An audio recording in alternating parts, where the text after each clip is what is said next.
Hai hai hai, halo bro, apa kabar? Gimana jalan-jalannya kemarin di episode sebelumnya ke UK dan Ireland? Semoga ada insight yang baru ya buat kalian yang pantengin terus episode di Punpedia saat ini. Nah sekarang kita mau coba jalan-jalan lagi nih, mungkin agak ke selatan UK atau selatan Eropa lah ya. Kita sebut ini sebagai benua tua atau benua apa ya? Ya salah satu benua terbesar di dunia yang kita sebut benua Afrika. Oke, sekarang kita coba bedah apa sih benua Afrika itu, mulai dari si letak geografisnya dulu ya. Untuk letak geografisnya Afrika sendiri, pertama benua Afrika ini terletak di selatan benua Eropa, di mana dipisahkan oleh Laut Tengah. Kemudian di sebelah Mesir atau di wilayah Mesir itu ada terusan Suez yang merupakan pintu masuk jalur perdagangan untuk orang-orang Afrika ke orang-orang Asia. Kemudian untuk si luas wilayahnya sendiri kurang lebih sekitar 30 juta kilometer persegi yang merupakan salah satu benua terbesar atau ya salah satu benua terbesar di dunia lah ya setelah Asia.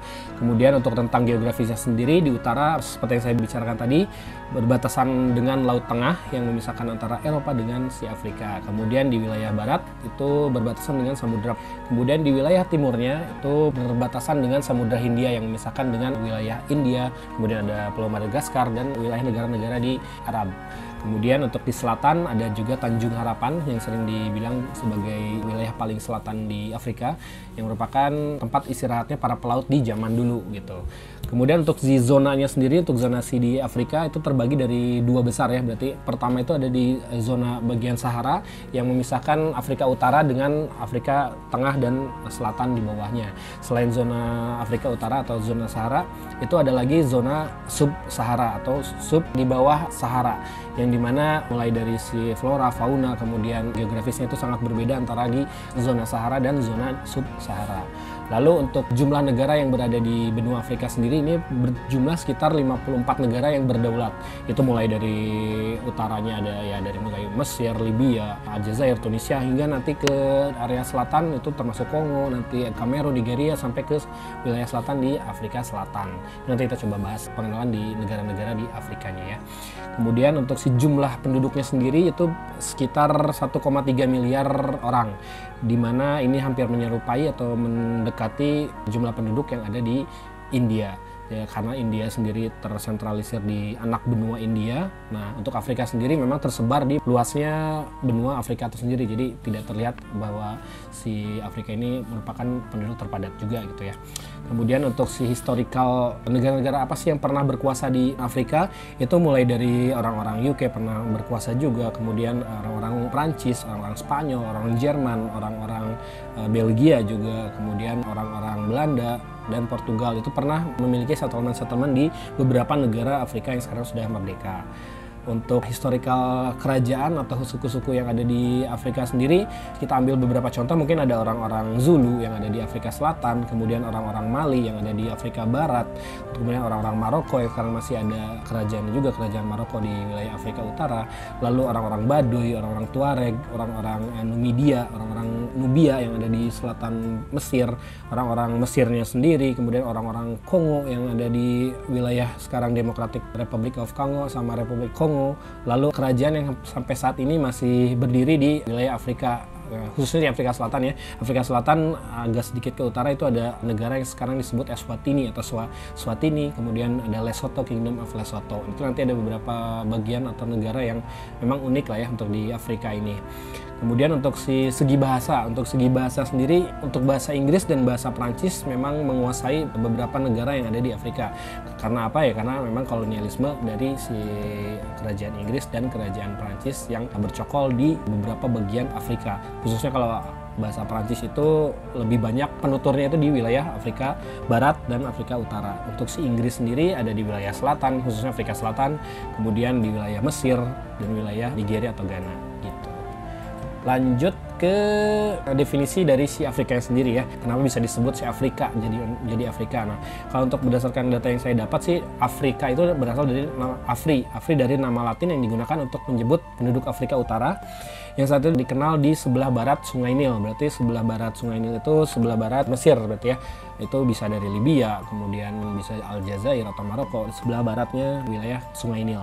Nah, dalam arti luasnya ini merujuk ke semua tanah di selatan Mediterania. Ya, berarti kalau ini berarti penyebutan dari orang-orang Eropa ya, karena tanah di selatan Mediterania ini, orang-orang Mediterania kan pasti orang-orang Eropa yang menyeberang ke wilayah Libya, yang memang hanya tinggal menyeberang dari wilayah Italia atau wilayah dari Prancis.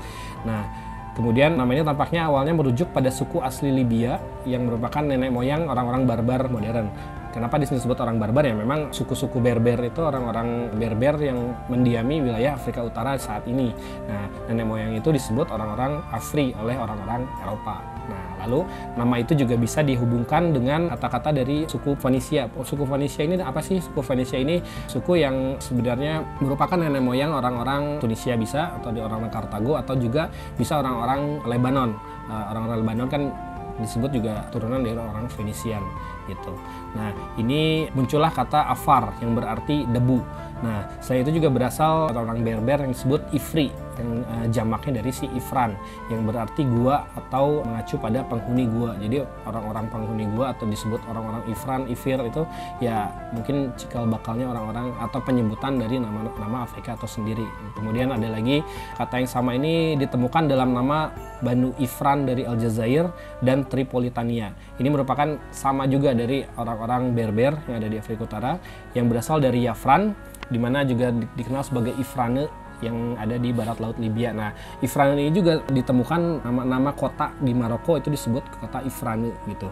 Itu juga mungkin sebagai cikal bakal kenapa disebut Ifrane. Nah, kalau untuk si maju setelah ada pendudukan orang-orang Romawi, Kartago atau di sini Kartago itu sekarang modernnya itu Tunisia ya.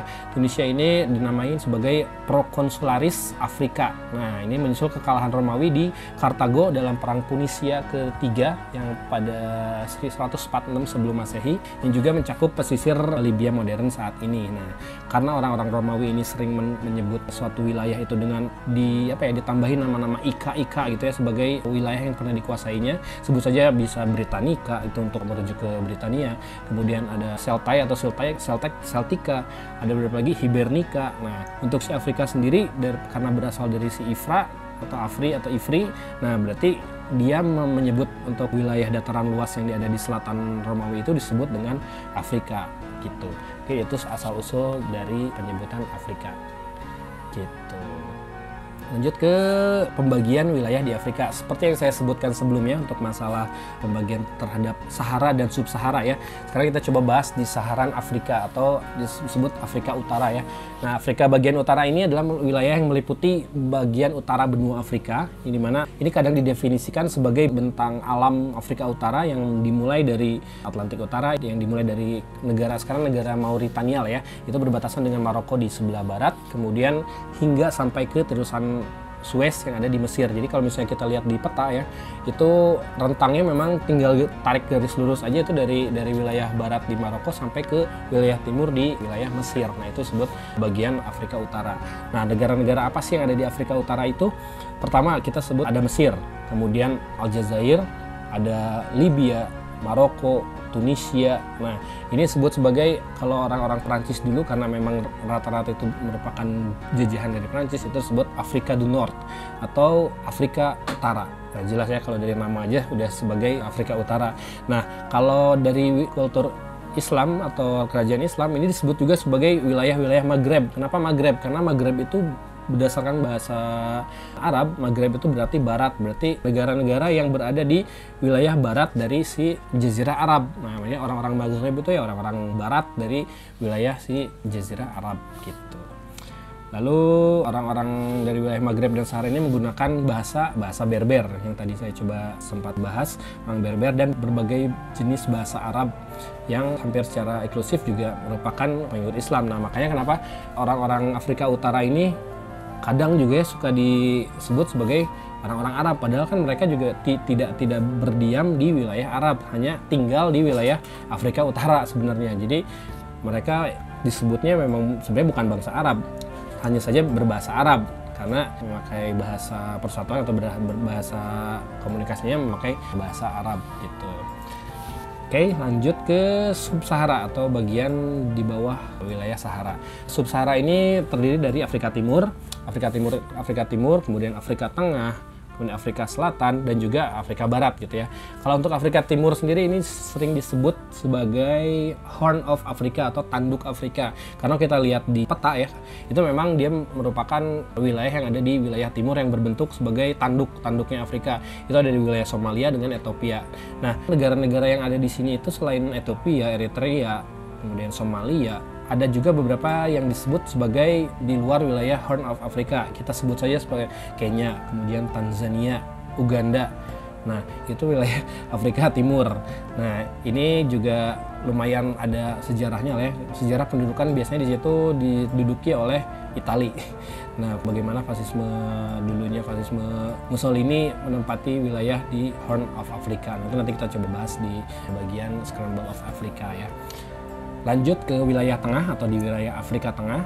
Ini Afrika Tengah ini merupakan subwilayah dari benua Afrika juga, dan memang definisi sebagai Afrika Tengah juga memang dia berada di heart of Africa atau di tengah-tengah Afrika. Di sini lumayan banyak juga nih negara-negara yang ada di bagian Afrika Tengah ini ya.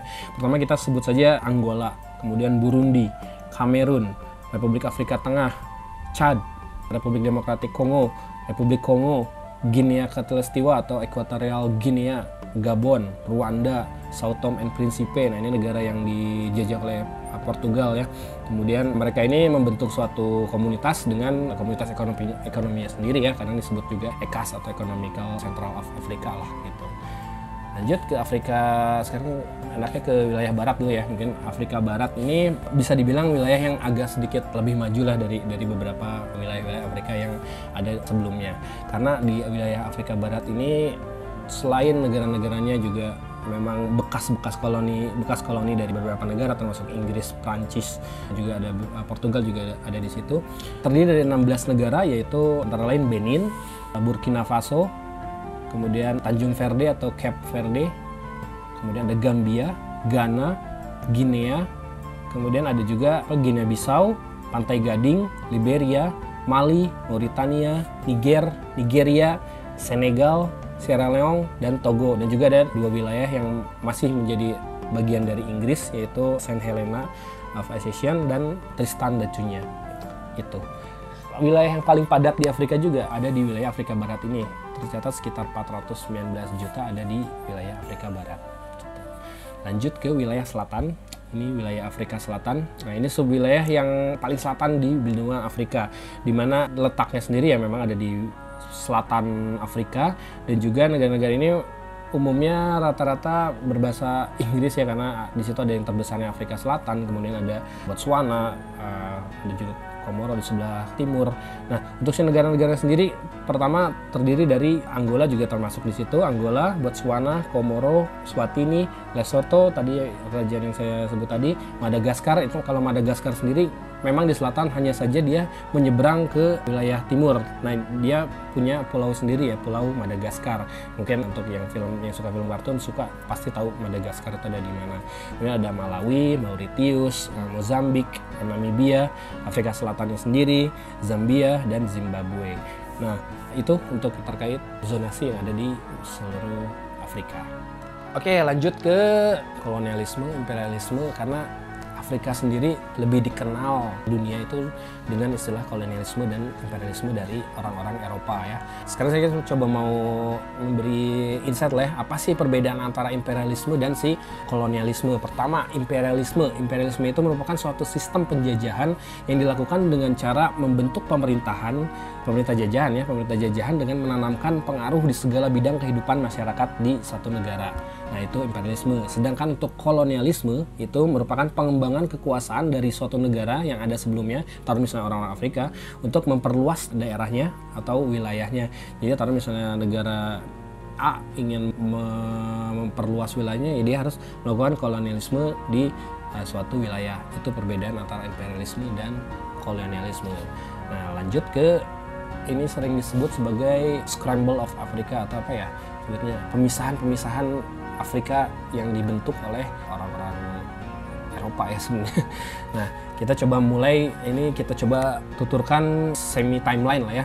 Pertama, untuk si eksplorasi di bangsa Romawi untuk mendominasi Laut Tengah, kemudian masuk ke wilayah Sahara, lalu ke bagian Sub-Sahara untuk mencari apa aja, mencari emas, mencari gading, mencari permata, mencari barang langka yang bisa dijual atau bisa diambil untuk kembali dijual ke Eropa.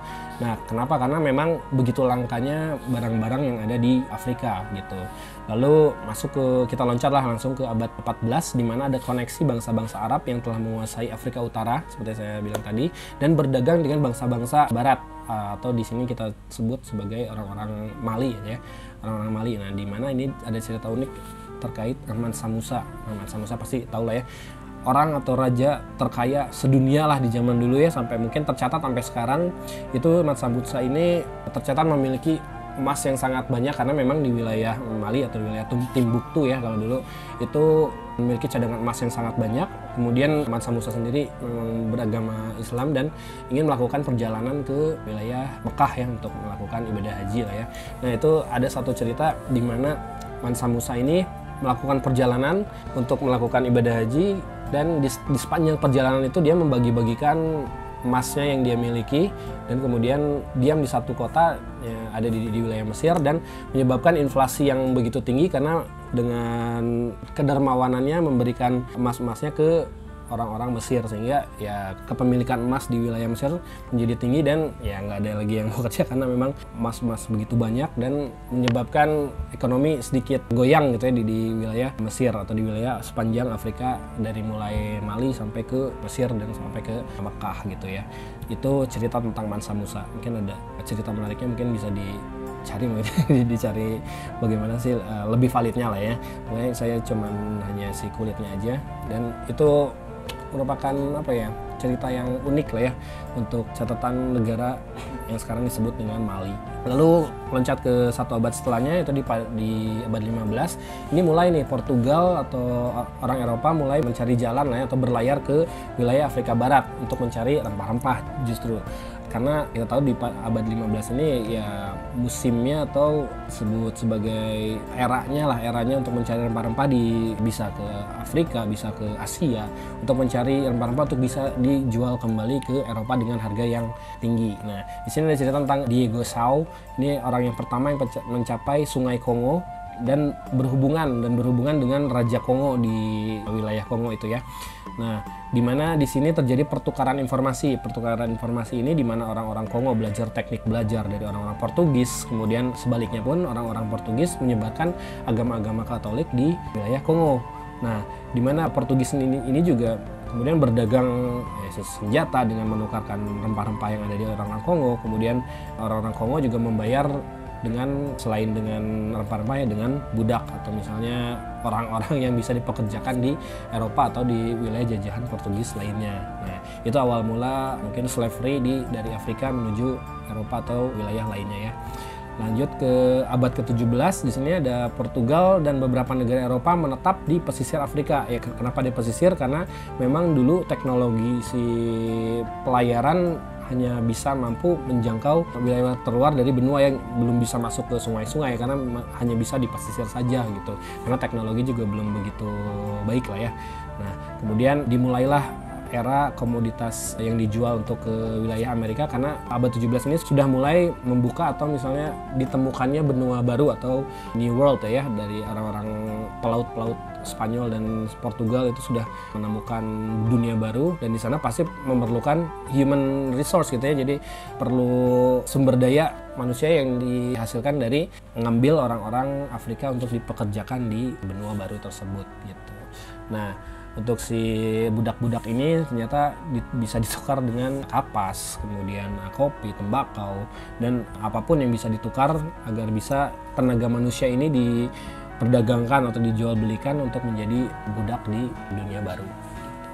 Kemudian tercatat juga sejak abad 16 hingga abad 18, sekitar 12 juta warga Afrika dijadikan budak oleh pedagang Eropa dan harus melintasi Samudra ini bisa disebut Samudra Atlantik ya, karena dari Afrika ke Amerika ini dibatasi oleh Samudra Atlantik, makanya disebut Atlantic Slavery atau perbudakan Atlantiknya, penyeberangan dari Afrika ke Amerika, penyeberangan Afrika ke Amerika, nah itu disebut sebagai Atlantic Slavery. Tercatat kan 12 juta warga Afrika harus berpindah atau harus diperjualbelikan ke wilayah Amerika untuk membantu pembangunan di wilayah Amerika.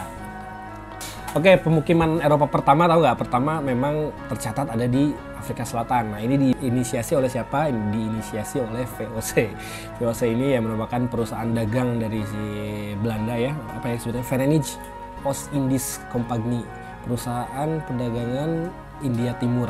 Nah, VOC ini dimana sebagai titik peristirahatannya dari si Belanda itu sebelum ke Indonesia itu kan harus muter barat Afrika atau selatan Afrika. Nah, tempat peristirahatannya itu dia harus ada di Afrika Selatan yang disebut Cape of a Good Hope. Nah, ini kenapa disebut Tanjung Harapan, karena siapa yang bisa mencapai Tanjung Harapan ya dia akan bisa melanjutkan perjalanan lebih jauh antara ke India atau ke Indonesia. Nah, inilah pemukiman orang-orang Eropa pertama atau pemukiman yang berkembang lah ya di Afrika Selatan itu diinisiasi oleh orang-orang Belanda atau orang-orang VOC gitu. Kemudian setelah memiliki pemukiman di wilayah Afrika Selatan, orang-orang Belanda ini melakukan kontak dengan suku Khoikhoi. Suku Khoikhoi yang ada di wilayah barat daya Afrika atau lebih ke utara, begitu ya, lebih ke utara Afrika Selatan. Kemudian Belanda juga menguasai sebagian besar wilayah Afrika Selatan karena mereka rata-rata merupakan petani atau yang disebut Boers. Boers ini ya sama dengan petani lah ya, kalau si sebutannya untuk Boer itu petani, nanti akan berimbas kepada perang Boer antara Belanda dengan Inggris. Ini nanti ada dua kali perang, nanti yang menentukan mengapa orang Inggris menguasai Afrika Selatan sampai saat ini ya sebutnya gitu. Nah, kemudian tahun 1835 ini orang Inggris mulai masuk ke Afrika Selatan dan membebaskan perbudakan-perbudakan di Afrika Selatan yang diakibatkan oleh orang-orang Belanda di zaman dahulu, sehingga orang-orang Belanda itu yang dulunya bermukim di Afrika Selatan melarikan diri ke wilayah utara. Nah, membentuk negara sendiri yang disebut Free Orange State dan Transvaal. Nah, orang-orang Belanda yang ada di Orange Free State dan Transvaal ini mereka bertahan dari gempuran orang-orang Inggris yang ada di Afrika Selatan. Nah, itu nanti awal mulanya kenapa ada perang Boer, perang orang-orang Boer atau perang pembebasan di Afrika Selatan itu. Lalu berangkat ke utara atau di wilayah Afrika Utara ya, di tahun 1830 sampai 1847 itu orang-orang Prancis mulai menginvasi Afrika Utara, khususnya si Aljazair ya, dan menjadikan Aljazair ini sebagai koloni Prancis atau ya penambahan wilayah negara Prancis yang ada di Afrika. Ya, ini dimulai dari Aljazair. Lalu masuk ke 1847. Nah, ini menarik nih. 1847 ini ada pemberontakan di Amerika ya, di mana budak-budak yang ada di Amerika dia merasa bahwa di Amerika sendiri dia sebagai budak dan mulai bersatu dan memiliki memiliki pemikiran bahwa kayaknya sih kita harus kembali ke Afrika, di mana itu asal mula negara kita, dan mereka mengumpulkan beberapa orang dan berlayar kembali dari Amerika menuju ke Afrika. Nah, pendaratan pertama itu mereka ada di wilayah Liberia. Nah, Liberia ini merupakan negara yang dihasilkan atau dibuat oleh pemberontakan tadi yang berasal dari Amerika. Nah, kenapa disebut unik? Karena mereka merupakan negara yang didirikan oleh para budak yang menyatakan diri sebagai negara merdeka dan disebut Liberia atau Liberty.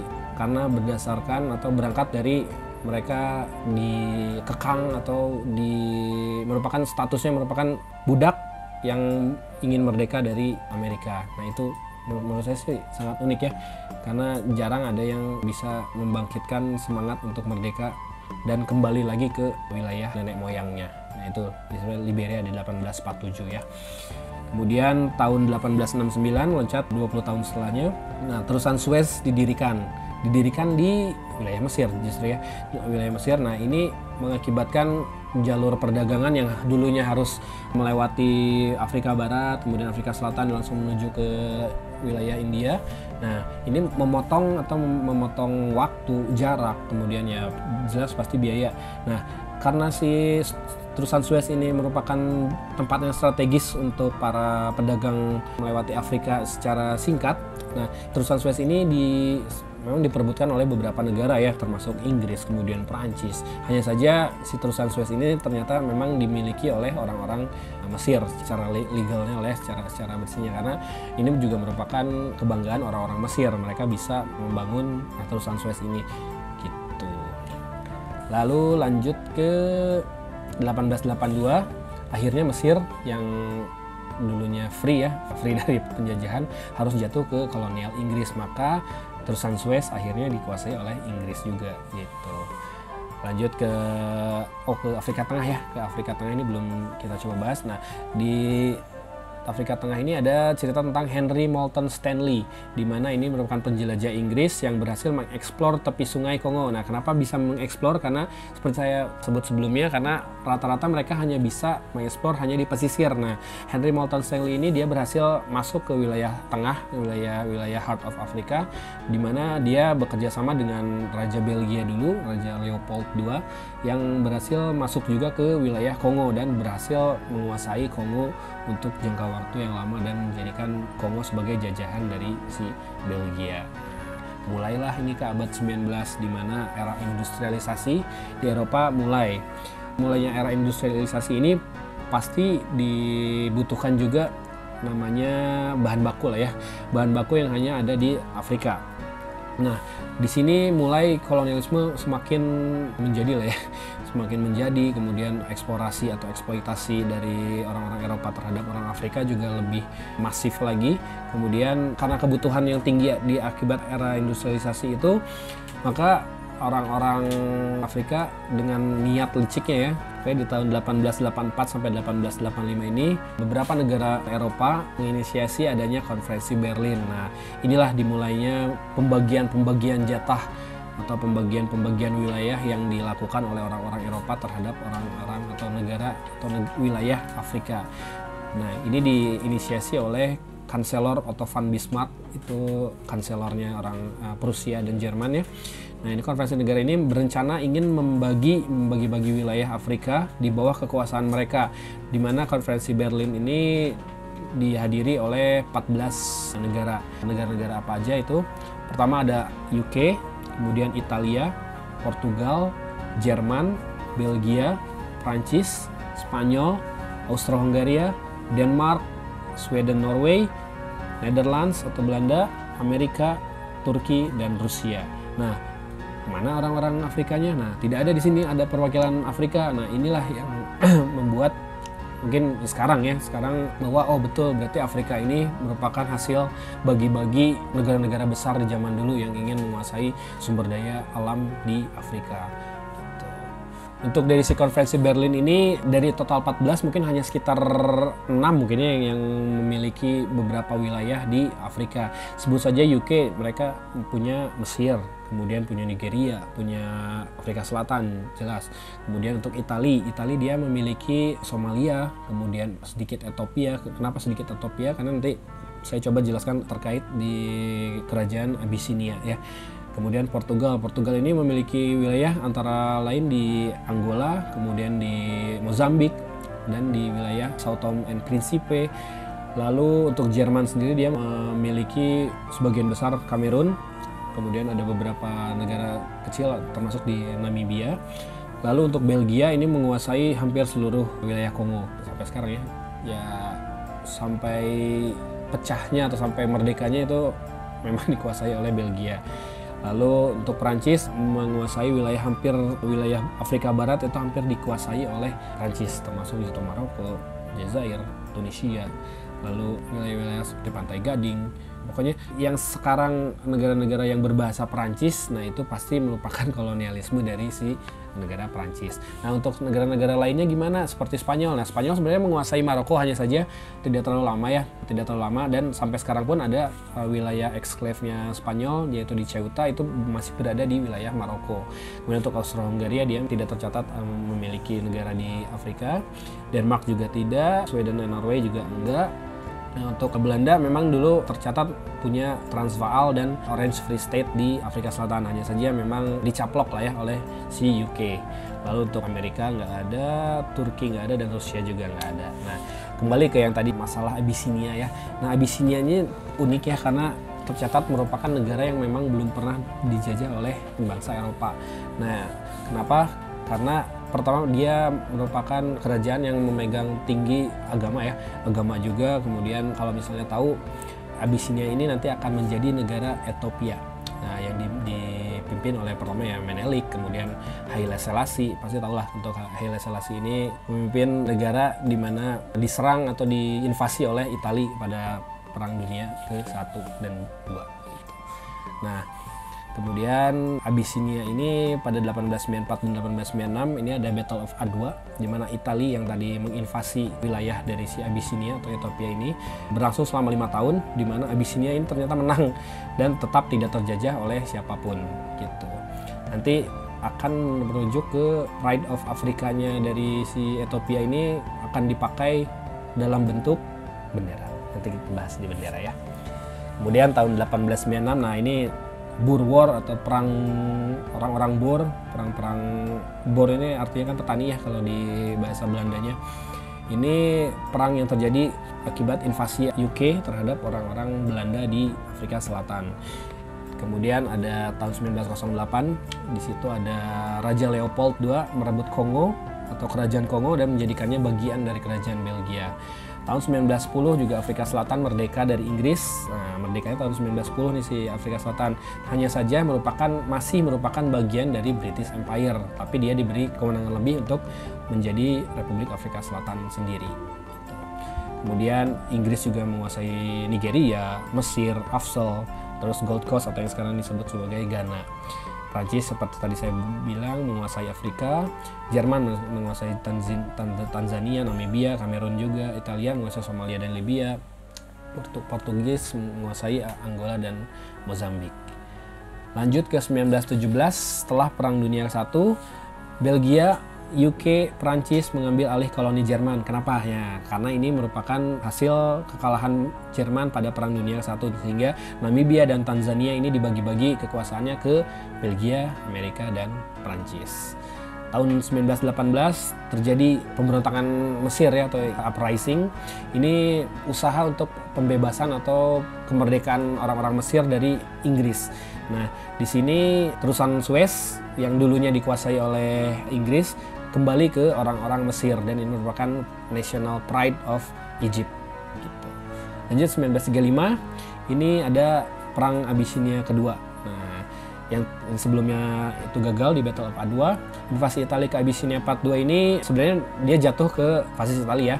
Hanya saja kemudian mendirikan East African Italian atau Italia di Afrika Timur gitu. Sebutannya Talianiga Bariga Afrika. Hanya saja tetap saja Ethiopia tidak mengakui itu sebagai kekalahan dia dan merasa tidak ada gencatan senjata, sehingga Ethiopia sampai saat ini belum jatuh ke tangan Eropa gitu. Lanjut ke 1945, karena Italia dan Jerman kalah di Perang Dunia Kedua, maka wilayah yang sebelumnya dikuasai di Afrika itu harus dibagi-bagi ke yang pemenang. Ya pemenang itu banyak, antara ke Inggris, kemudian antara ke ya orang-orang sekutu lah ya. Tapi tidak hanya jatuh ke pihak pemenang, banyak juga yang merdeka karena kalahnya Jerman dan Italia di Perang Dunia Kedua itu. Nah, kemudian Ethiopia juga mengganti Abyssinia mengganti namanya menjadi Ethiopia. Lalu tahun 47 Madagaskar melakukan perlawanan karena memang merupakan jajahan dari si Prancis dan dinyatakan merdeka ya di tahun 47. Kemudian tahun 56 ini masuknya USSR atau Soviet lah ya ke wilayah Mesir, Libya, dan Fez Algeria, yang dimana nanti akan merubah peta proxy war atau apa ya sebutnya ya, perang dinginnya setelah runtuhnya Perang Dunia Kedua lah ya. Berarti bagaimana perang memperebutkan idealisme antara kapitalis atau komunis di situ. Nah, tahun 55 di sini juga tercatat begitu berpengaruhnya Konferensi Asia Afrika yang ada di Bandung, di mana ini mendorong beberapa negara di Afrika ini menjadi merdeka lah ya.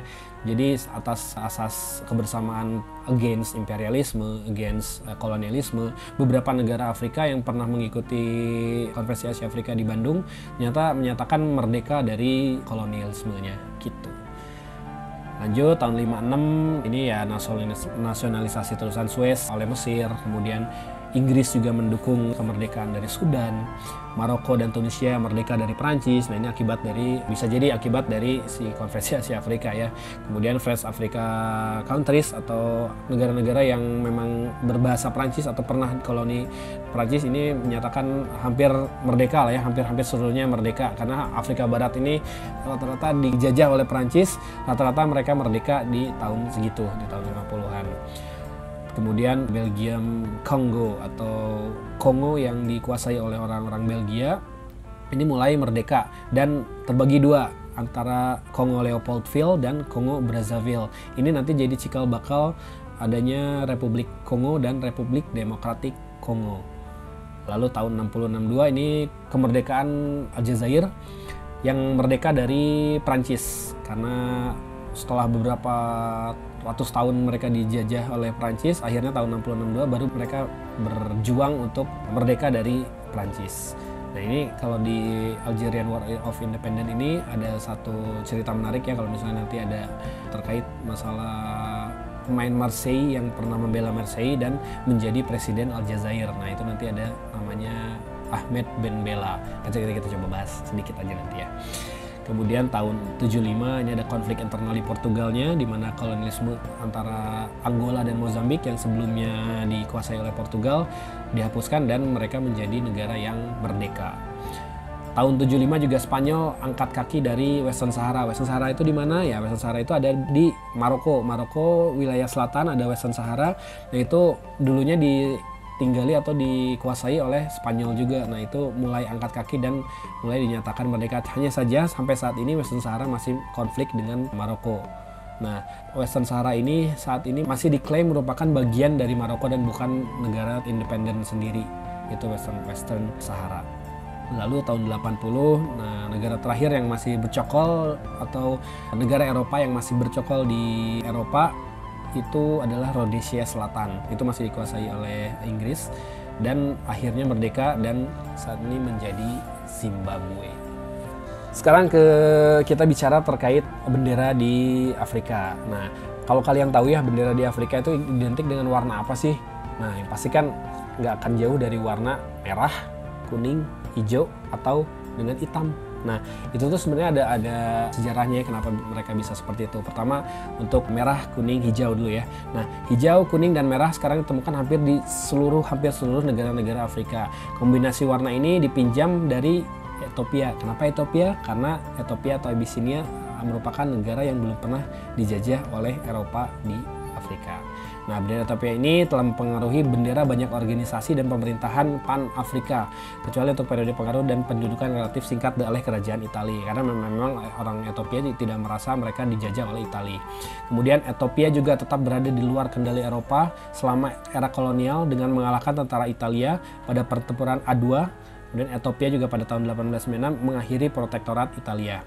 Kemudian akibatnya negara Ethiopia menarik kekaguman banyak negara yang baru merdeka di Afrika. Jadi merupakan apa ya, spirit lah bahwa bendera itu tuh merupakan bendera yang akan everlasting lah gitu.